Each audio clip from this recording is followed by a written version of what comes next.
अच्छा, आप सरकार पे संरक्षण का आरोप लगा रहे हैं, लेकिन ये सवाल जब मैं गठबंधन के नेताओं से पूछता हूं तो उनका कहना होता है कि भाई हमारी सीमा तो बांग्लादेश से मिलती ही नहीं है।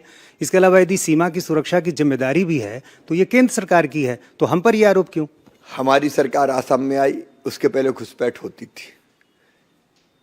राज्य सरकार अगर संरक्षण देती है तो दाएं बाएं से लोग घुसते हैं, आते हैं, उनको संरक्षण मिलता है, वो बसते हैं, वो रोजगार काम धंधे से लगते हैं, उनके राशन कार्ड बन जाते हैं। तो यहाँ की पुलिस, यहाँ का प्रशासन, यहाँ के कलेक्टर, यहाँ के तहसीलदार ये क्या कर रहे हैं? बाहर से लोग आ रहे हैं, देख क्यों नहीं रहे?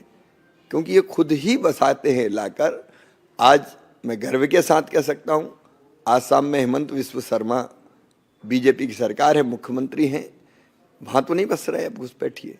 पूरी तरह से घुसपैठ पर प्रतिबंध लगा दिया गया और यहाँ भी हमने तय किया है, भारतीय जनता पार्टी की सरकार बनेगी तो घुसपैठिए पहचाने जाएंगे और पहचान के उनको वापस बांग्लादेश भेज दिया जाएगा। विरोधी ये भी पूछते हैं कि कैसे पहचानेंगे? आधार कार्ड उनका बन चुका है, कैसे निकालेंगे? क्या योजना है इसकी? हम तो कानून बनाकर, हम दोनों तरह की चीजें, एक तो कानून बनाकर जमीनों पर जो कब्जा हुआ आदिवासियों की वो वापस दिलाएंगे।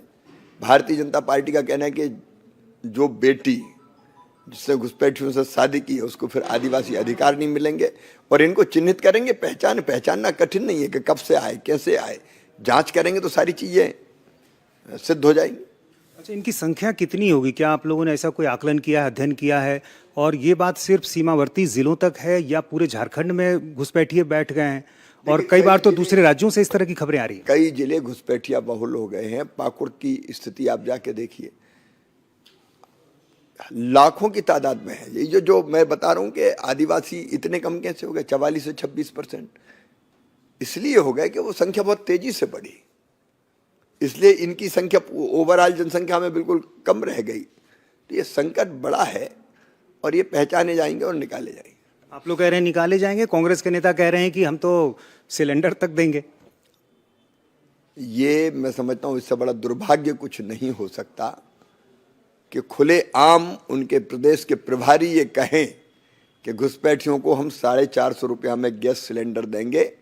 मतलब दोनों चीजें हैं, एक वो मानते हैं कि घुसपैठिए हैं, तब तो वो बोल रहे हैं साफ कि घुसपैठियों को देंगे, तो घुसपैठिए हैं। और दूसरा ये कि हम देंगे मतलब हम संरक्षण दे रहे हैं, हम ला रहे हैं, बसा रहे हैं, हम संरक्षण दे रहे हैं, क्योंकि वो हमारा वोट बैंक है। वोट बना रहे, देश चाहे तबाह हो जाए, झारखंड चाहे बर्बाद हो जाए।